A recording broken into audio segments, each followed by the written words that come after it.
உன்னை காலி பண்ணிடுவேன். தனியாக இருந்த பெண் விஏஓ அலுவலகத்தில் நுழைந்த கும்பல், மிரட்டல் விடுத்த முரட்டு சம்பவம், பரபரக்கும் தூத்துக்குடி.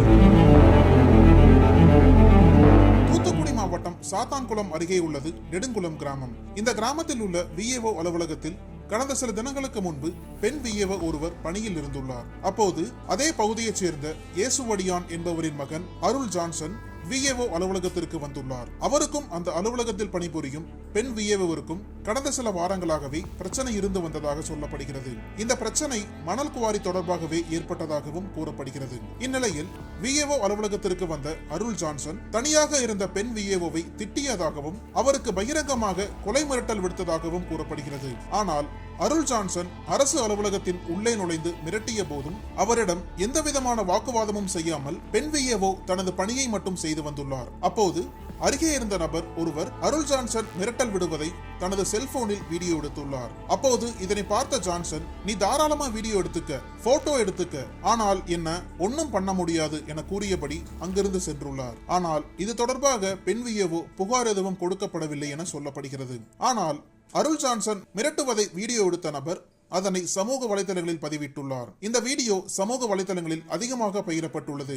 இந்த வீடியோவை சாத்தான்குளம் உதவி ஆய்வாளர் நாகராஜன் பார்த்துள்ளார். உடனே இது தொடர்பாக வீடியோ ஆதாரத்தோடு புகார் கொடுத்துள்ளார். இந்த புகாரின் பேரில் வழக்கு பதிவு செய்த இயேசு ராஜசேகரன் மிரட்டல் விடுத்த அருள் ஜான்சனை கைது செய்துள்ளதாக சொல்லப்படுகிறது.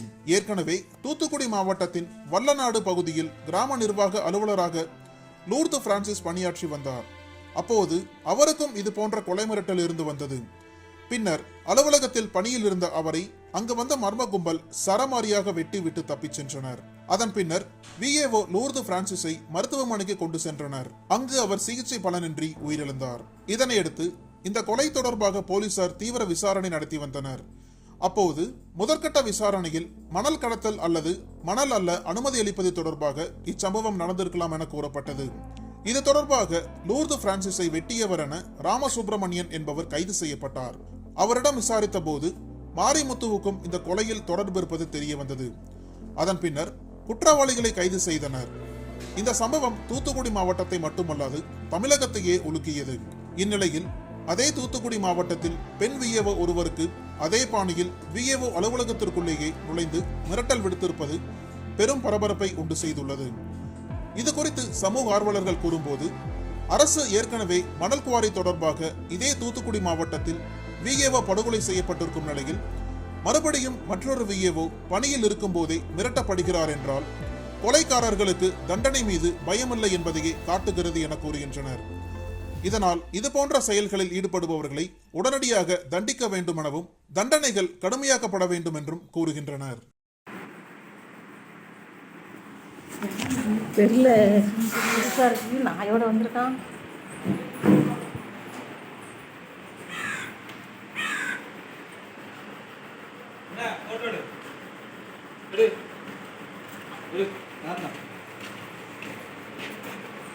போட்டோ போஸ்ட் கொடுக்கணுமா?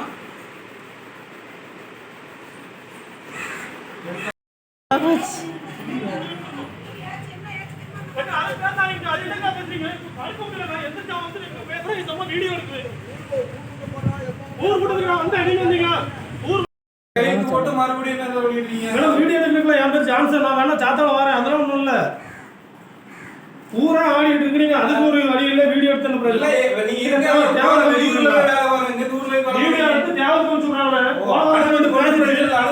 நான் பேசி 10 நிமிஷம் தேவையான கூப்பிடுறாரு.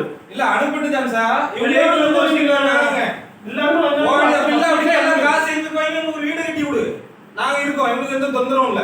இல்ல இது காலம் சேட்டா வெட்டி ஒரு தேவமரம் பிடிச்சி வெட்டி போடுவோம். அடிய போகுது, இது நடக்கவே வீடு கட்டி கொடுத்து வீடியோ காமிச்சு விட்டு நீங்க வந்து நான் போன டைம் வந்து பேசிட்டு போய் 10 நிமிஷத்துல சின்ன பசங்க மாட்டாரு. இல்ல வேலை விழுந்து நீங்க என்ன பண்ணுவீங்க? வேலை விழுந்தா உள்ள பாத்துக்கலாம். அவங்க எடுத்து அனுப்பி ஸ்டேஷன்ல மாட்டு அதை நான் வச்சு வெட்டுறேன். நீங்க உள்ள வச்சா என்ன பண்ணுவீங்க?